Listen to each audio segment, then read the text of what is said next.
Hello बच्चों, आज हम एक नया चैप्टर शुरू करेंगे। वो है system of particles and rotational motion. Now ये चैप्टर को अंडरस्टैंड करने के लिए मैंने सोचा कि सबसे पहले अगर हम सेंटर ऑफ मास और सेंटर ऑफ ग्रेविटी के कंसेप्ट समझ लें तो उससे हमें बहुत हेल्प मिलेगी इसमें इक्विलिब्रियम जानने में और रोटेशनल मोशन को समझने के लिए। सो आज हम डिस्कस करेंगे centre of mass and centre of gravity. Now क्या होता है सेंटर ऑफ मास?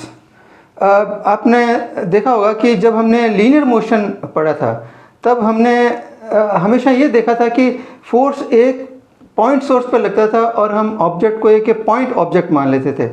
यानी हम ये नहीं देखते थे कि ऑब्जेक्ट की शेप क्या है और उसके ऑब्जेक्ट के किस पॉइंट पे फोर्स लग रही है। ओनली हमारा कंसिडरेशन क्या था कि फोर्स है या नहीं है। लेकिन रियल लाइफ में ऐसा नहीं होता है। रियल लाइफ में ऑब्जेक्ट का शेप भी होता है और ऑब्जेक्ट के किस पॉइंट पर आप फोर्स लगाते हो दैट डिसाइड द मोशन के रोटेशनल है या लीनियर है।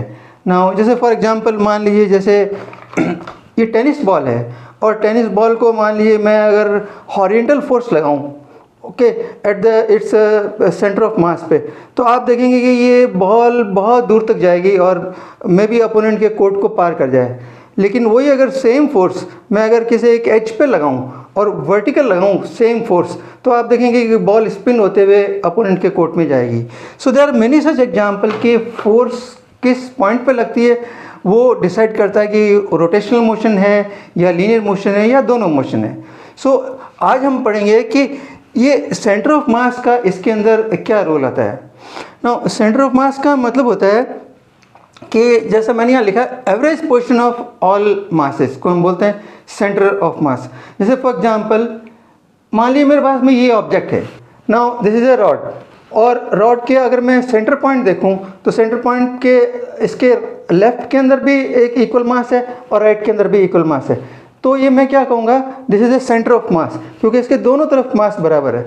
और या फिर मान लीजिए अगर ये एक रेक्टेंगल स्क्वायर लेता हूँ और स्क्वायर के अंदर देखेंगे आपके अगर ये कॉर्नर है, अगर मैं ये कोने का स्क्वायर लूँ तो इसके अपोजिट ये कॉर्नर है, और या ये स्क्वायर लूँ तो उसके अपोजिट में ये स्क्वायर है। सो इसका सेंटर ऑफ मास कहाँ होगा, यहाँ होगा। इसी तरह से अगर मैं सर्कल लेता हूँ तो आप देखेंगे कि सर्कल का अगर डायमीटर ये है तो इसके सेंटर जो पॉइंट है वो सेंटर ऑफ मास होगा, क्योंकि इसके ऊपर भी इक्वल एरिया है, नीचे भी इक्वल एरिया है। सो सेंटर ऑफ मास वो पॉइंट है जो एवरेज पोजीशन बताता है इसके ऑल मासेस की।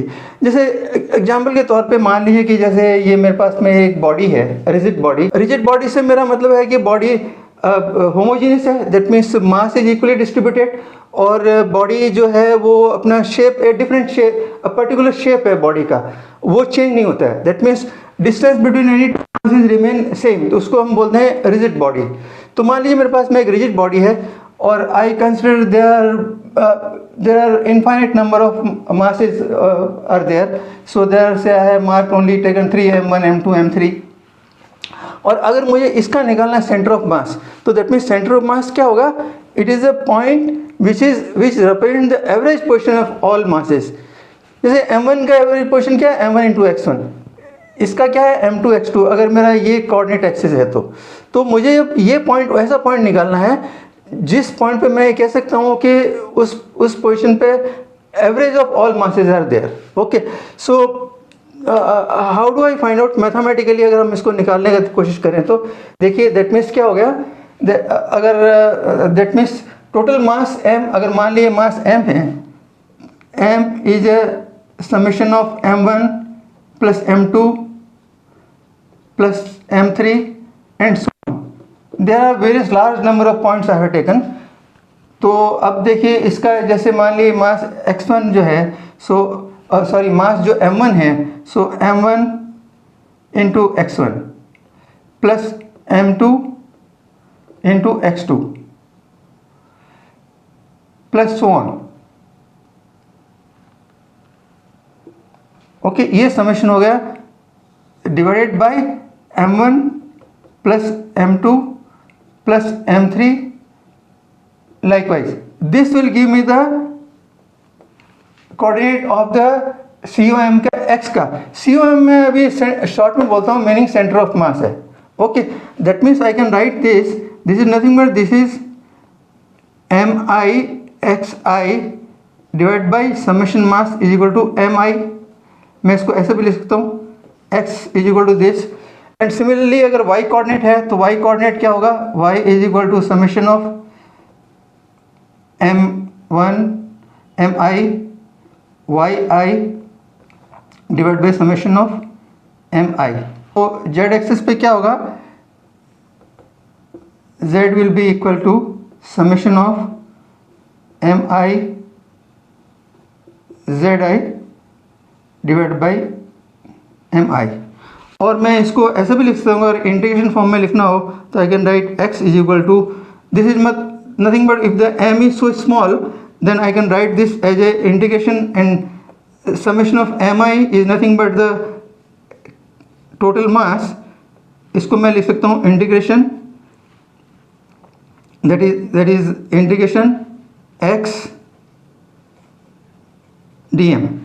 I can write like this in the form of an integration, or I can also write y is equal to 1 over m integration y dm, and similarly z is equal to integration z is equal to 1 over m integration z dm. So ये मेरा integral form के अंदर हो गया. और अगर मान लीजिए मुझे पोलर कोऑर्डिनेट है तो पोलर कोऑर्डिनेट में आप कैसे लिख सकते हैं, पोलर कोऑर्डिनेट में हम यहाँ लिख सकते हैं जैसे x is equal to x1 i j k के फॉर्म में लिखना है ना, y i that is j plus z i k vector. I can write like this. Okay. और in terms of ये तो आ गया आपका r vector. In fact this is your r vector. This is the position vector.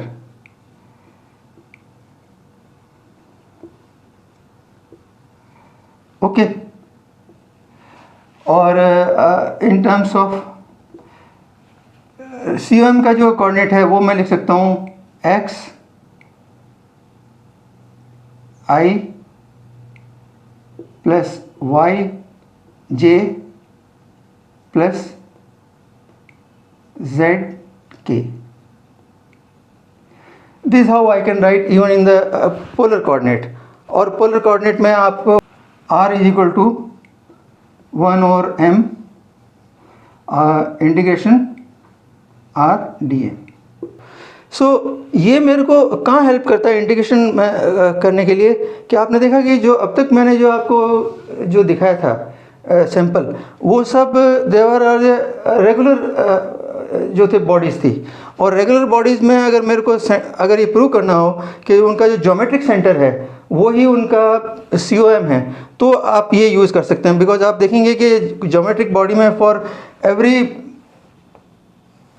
मान लीजिए अगर ये rod है और ये ज्योमेट्रिक सेंटर है, तो आप देखेंगे कि for any small dm there will be small dm at -x. तो आप देखेंगे इसका integration will be equal to summation will be equal to 0. So you can say that in a regular body the center of mass is nothing but it is the geometric center. Okay, so this is what is you can say from this. So ये एक mathematical treatment था. अगर by chance आपको question जैसे आया कि अगर आपको कुछ पार्टिकल का अरेंजमेंट दिया हुआ है और आपको फाइंड आउट करना है COM, तो आप उसमें ये इक्वेशन यूज़ करेंगे. और अगर मान लिए आपको अगर किसी प्रूव करना है किसी ज्योमेट्रिक बॉडी का, अगर मान लिए प्रूव करना है कि इसका जो COM है passes through the geometric centre, तो आप इंटीग्रेशन यूज़ करके उसको प्रूव कर सकते हैं. नाउ ये तो था एक जनरल आइडिया अबाउट द के व्हाट इज़ COM, बट इसकी क्या यूटिलिटी है. इसकी यूटिलिटी है कि जैसे मान लीजिए मैंने जो आपका ये एग्जांपल दिया था, ओके, और इसके अंदर अगर मैं सेंटर में अगर मैं फोर्स लगाता हूँ तो आप देखेंगे कि this will the COM, because COM इसका सेंटर में है, अगर मैं COM पे फोर्स लगाता हूँ तो this will move in a straight line, this will move in a straight line. कहने का मतलब ये हो गया कि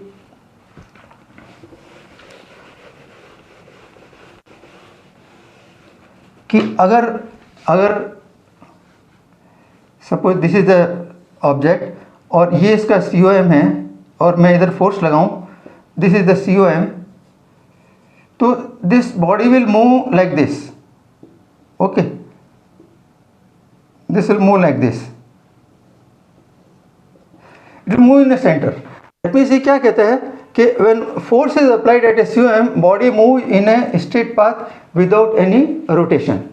और सेकंड पॉइंट, मान लीजिए कि अगर मान लीजिए कि ये मास बड़ा हो गया, suppose the it is not a uniform mass, suppose से you got a body like this when this is a mass और ये है, ओके। सो पहले तो हमने इसके रॉड का जो COM यहाँ लगाया था, अगर मैं अब इसको COM समझ के इसके ऊपर लगाता हूँ तो क्या होगा कि आप देखेंगे this will start rotating, this will start rotating, the body will take a this shape, body will take this shape, this will rotate, okay. और अगर मुझे इसको स्ट्रेट करना है तो अब न्यू COM कहाँ शिफ्ट होगा, it will shift towards the heavier side, so new COM actually इसका यहाँ होगा, this will be your COM, this will be your COM, this will be your COM। और अगर आपने इस न्यू COM के ऊपर अगर आपने फोर्स लगाया, न्यू COM पे फोर्स लगाया, तो आप देखेंगे कि this will move in a straight line, this will move in a straight line, so you got like this will move in a straight line, okay. So this is important property, that means ये क्या मैंने लिखा है, when force is applied at a COM, body moves in a straight path without any rotation। और जैसे मान लीजिए आपका अगर कोई ऐसा है स्कूप, ऐसे है, ओके, ऐसे है कोई व्हील, तो इसका COM कहाँ होगा, इसका COM यहाँ पे होगा। और अगर इसका COM है और मैं इसको अगर इसको मूव करूं तो आप देखेंगे कि COM will move in the straight line, COM will not rotate, it will move in a straight line, okay। So that is when body rotate in gravity, COM will not rotate, that's another point which I have written here। these are the properties of this center of mass। और एक और थी कि this COM can be even at the place where there is no mass, for example मान लीजिए ring है, ये ring है, तो इसका COM कहाँ होगा, at the center where there are no mass, okay। So COM can be at a location where there are no mass, okay। So this was all about the COM, so this will help you in understanding the equilibrium in a better way। So this is how you can find out, अगर आपको कोई rigid body दी है और उसका COM निकालना है तो you can find out by using this mathematical tool, okay। Next आता है आपका centre of gravity. So what is centre of gravity? Next is centre of gravity.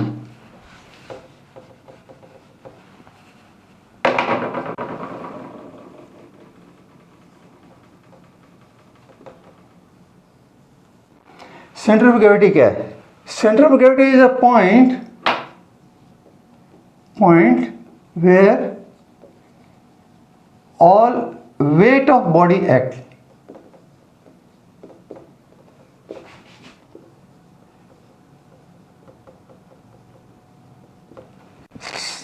क्या मतलब? इसका मतलब ये हुआ कि सेंटर ऑफ ग्रेविटी वो पॉइंट है जिस पे जो भी ऑब्जेक्ट है उसका सारा वेट वहाँ पे है। यानी मैं ये मान सकता हूँ कि उस ऑब्जेक्ट का सारा वेट उस एक पॉइंट पे कंसंट्रेट है, और जब सारा वेट उस एक पॉइंट पे कंसंट्रेट है तो अगर मैं उसके ऊपर फोर्स लगाऊँ उसके वेट के बराबर अपोजिट टू दैट, तो वो बॉडी स्टेबल हो जाएगी। जैसे फॉर एग्जांपल आप देखिए, यही इसका हमारा मान लिए इसका सेंटर ऑफ ग्रेविटी कहाँ है, सेंटर के अंदर है, इसका centre of gravity will be in the centre. और मैं अगर इसको सेंटर के ऊपर अगर मैं इसको स्टेबल करने की कोशिश करूं तो देखिए आप ये इसके ऊपर स्टेबल हो जाएगी। Okay, this will be stable at this centre of gravity. Okay, this can even rotate also, this can even rotate this way also at the center of gravity.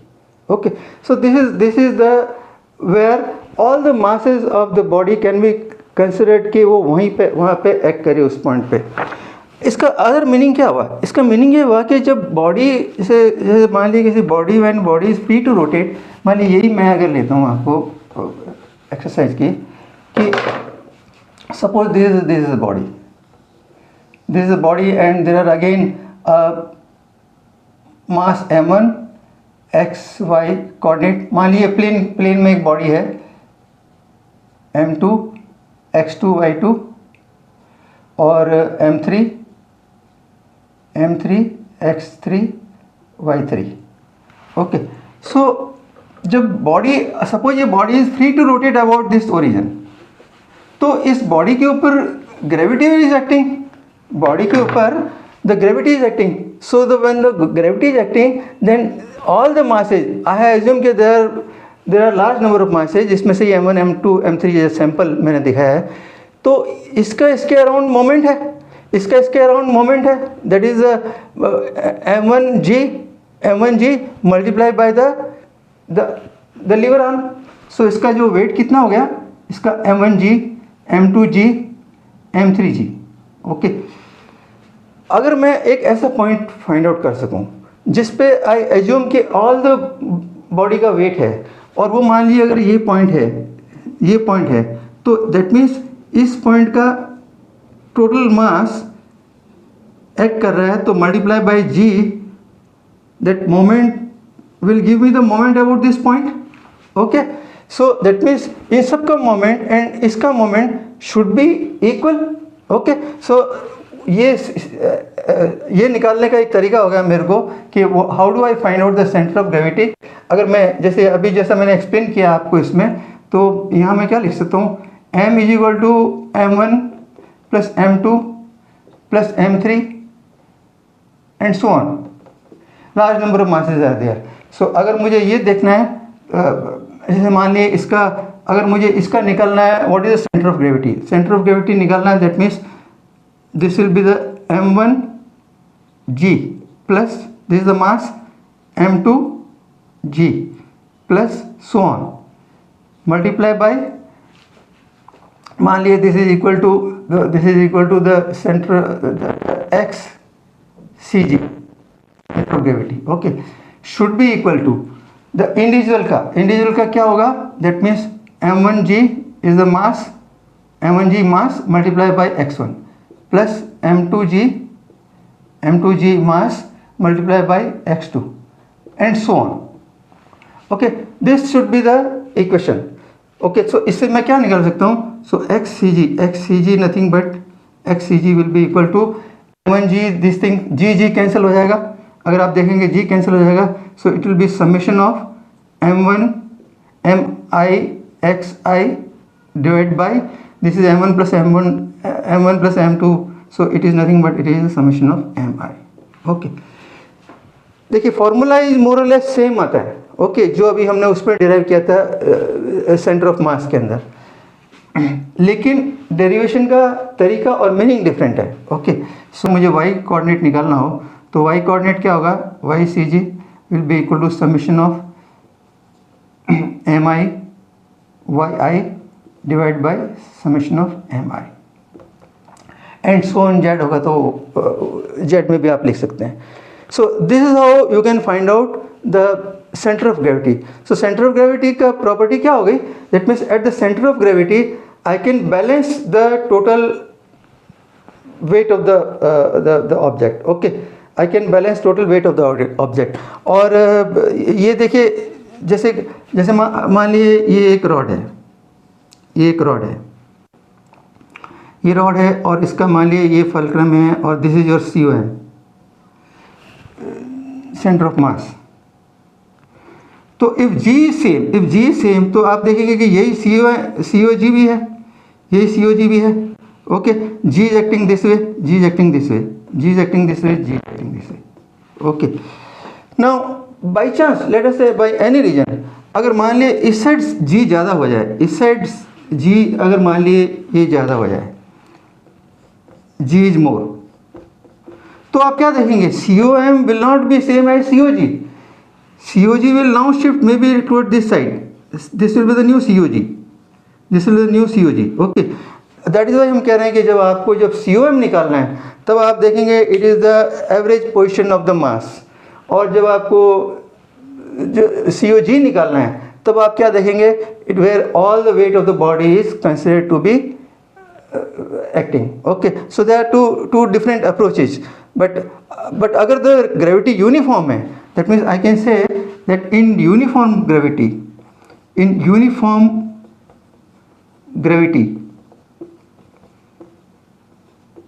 COM is same as COG. Okay, so normally अगर, क्योंकि हमारे यहाँ normally जो question आते हैं उसमें gravity same रहती है, but conceptually they are two different thing. और ये एक्सेस जो है आप कोई भी एक्सेस सेलेक्ट कर सकते हैं, ज़रूरी नहीं है कि जब आप किसी का सेंटर ऑफ ग्रेविटी निकालें तो पिवोट पर ही एक्सेस लें, जो आपको कन्वीनियंट हो आप एक्सेस सेलेक्ट कर सकते हैं, लेकिन कंडीशन ये है कि वही axis throughout your numerical रहना चाहिए। अब जैसे मैंने आपको पहले COM निकालने का जब बताया था, तो जैसे मान लीजिए अगर आपको कोई ये क्वेश्चन आया है कि आप किसी रेगुलर बॉडी का COM जो है प्रूव करो कि it passes through the geometrical centre, तो उस केस में आप क्या करेंगे कि COM वो आप एक्सेस ऑफ का मान लेंगे passing through the geometric centre. तो उस केस में क्या हो जाएगा, जैसे हमने क्या देखा था कि R was equal to 1/m integration R/dm, और जब मैं जो एक्सेस जो passing through the geometric centre निकालूंगा, that means R is equal to 0, R equal to 0, that means integration R/dm is equal to 0, और मैं ये कह सकता हूँ कि integration x/dm in the form of, अगर x y z हो तो will be equal to y/dm, integral x/dm is equal to y/dm is equal to integral z/dm is equal to 0। Okay, और क्योंकि रेगुलर बॉडी में आपने देखा कि for every mass on the right side there is a mass in the left side, so integral x/dm 0 हो जाएगा। तो x/dm जब 0 हो जाएगा तो that means that point will be equal to your x/dm is equal to 0, that point will be equal to your COM, that point will be equal to the COM। This how you can prove कि वो आपका जो centre of COM is equal to the जो इसका geometric centre है। और इसके अलावा आप देखेंगे कि ये जो सेंटर ऑफ ग्रेविटी है, अब जब किसी चीज़ को जब मैं हैंग करता हूँ तो आप देखेंगे कि CG will be always below that. Okay, that means CG will lie somewhere in the line which is vertically connecting this two point, तो कहीं ना कहीं CG will be on the vertical line. और इसी बेसिस पे मैं कोई भी ज्योमेट्रिक इरेगुलर शेप है तो we can find out the CG in the lab, even we can find out our own CG okay in the lab. This will take 1 or 2 numerical, ताकि आपको थोड़ा और क्लियर हो जाए कि किस तरह से हम इस मैथमेटिकल टूल को यूज़ कर सकते हैं। फर्स्ट क्वेश्चन कहता है consider following mass distribution, 5 kg at 0 metre, 3 kg at 0.4 metre and 4 kg at 30 metre. So इसका मतलब उसने मास का डिस्ट्रीब्यूशन दे रखा है। Where should a fourth object of 6 kg be placed so that a COG of 4 object is at 0. देखिए ये क्या इसका मतलब ये हमें COG नहीं पूछ रहा है। क्वेश्चन में की पॉइंट क्या है कि इसने ये कहता है कि 6 kg का मास मैं कहाँ रखूँ सो दैट COG जो है वो 0 पे आ जाए। दैट मीन्स हमारे पास में देखिए ये बेसिक इक्वेशन है। That means he is asking x1 okay, और xg इसने ऑलरेडी दे रखा है 0. So that is the key point in this okay. So फिर तो सिंपल है, you put your m1 x1, so 5 kg mass at this location, 3 kg at this location, 4 kg at this and solve the equation, because this is equal to 0, that is the important point. और y coordinate, you can just put the y coordinate also, because जगह नहीं थी तो I just put it here in the red and you can solve and get the answer. Second question कहता है a meter stick is found to balance at 50 centimeter mark when placed on a fulcrum. When a 50 gram mass is attached at the 10 centimeter mark, the fulcrum must be moved to a 40 centimeter mark for balance. What is the mass of the meter stick? Okay so देखिए इसमें की point क्या है कि ये मैंने यहाँ diagram बनाया कि क्योंकि at 50 centimetre it is balancing, that means हम इस पूरे स्टिक का मास वी कैन एज्यूम कि it is lying here at that this point. So that means इस पॉइंट पे हमें बाय गिविंग दिस COG के कंसेप्ट से ये यहाँ पे मिल जाता है स्टिक का total mass, that is m into G. Okay, और उसके बाद में ये यहाँ पे तो बैलेंस हो रहा है, उसके बाद में ये एक न्यू मास अटैच कर देता है. This mass is 50 gram. So naturally आपका, बिकॉज हम जानते हैं कि COG will shift towards the larger mass, तो COG इसका यहाँ शिफ्ट हो जाएगा. सो अब मैं समझिए फोर्स डायग्राम बन गया where this is the total mass of the string acting here and this side is the 50 gram mass. तो अगर ये यहाँ पे बैलेंस कर रहा है, that means about this torque about this zero about the O point should be 0. So बस फिर तो आपकी इक्वेशन ये easy, that means this mg into this distance should be equal to this multiplied by this distance, and that is what is here, and you can get the m. So key point क्या था कि the total mass is acting at here during the initial balance. और एक और मैंने simple question लिया है, third question. जैसे मान लिया अगर आपको ये दिया कि जैसे प्लाईवुड का एक टुकड़ा है, ओके 2 फुट बाई 4 फुट, और उसमें से एक कोना काट लिया है. अब पूछा गया है कि find the x and y coordinate of this.